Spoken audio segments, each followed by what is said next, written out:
What is idolatry? Let's revisit that. I know we read that earlier, but let's revisit. Let's ask, what is an idol? Well, an idol is this. It is confusing the created with the creator, right? A created person, a created thing, we confuse them with the creator. But it's not enough just to say that. That's a good definition. It's not a complete definition.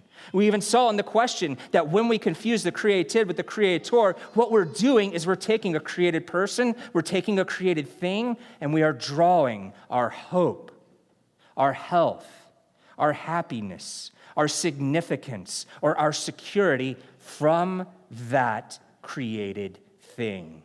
We are essentially saying this is what I need.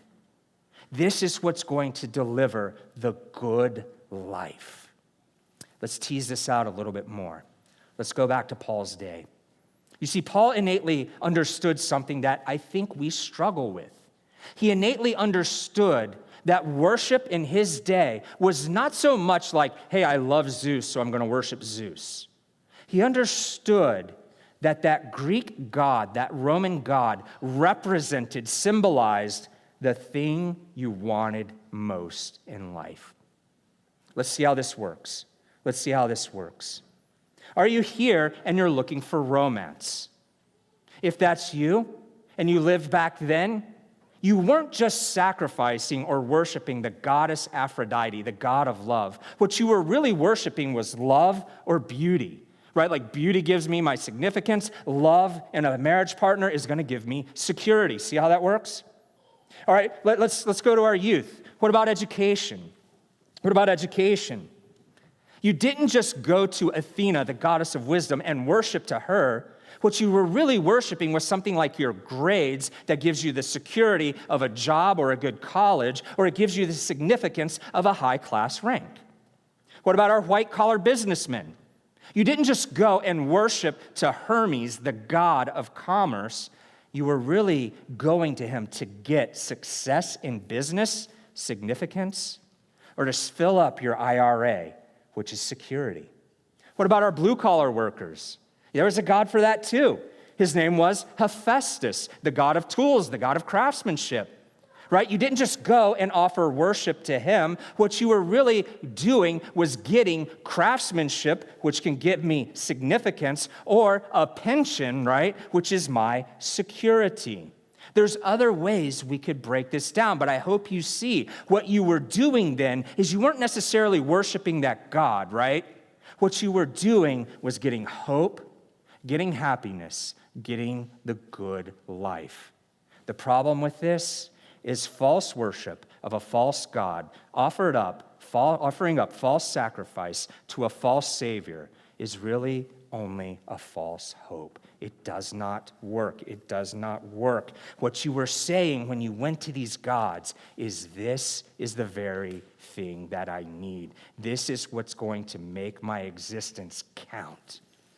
When you see it this way, when you look at it through this lens, when you grasp the dynamic that's really going on, do you see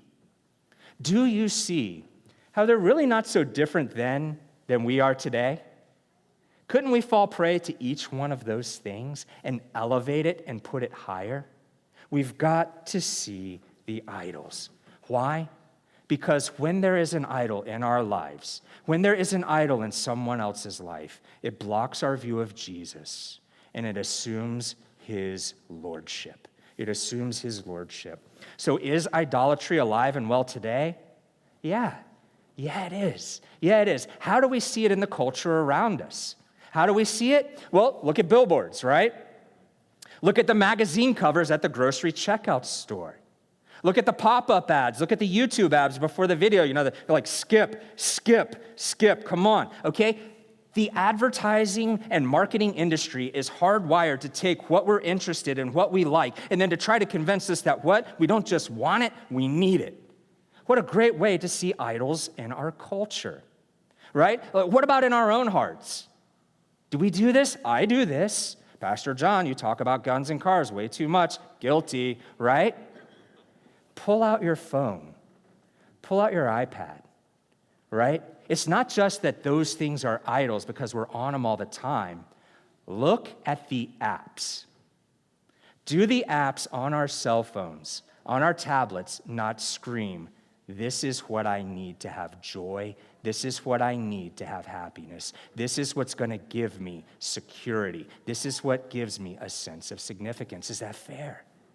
Yeah. That's a great starting point for seeing the idols around us and seeing them in other people's lives. Fathers, mothers, do this with your children.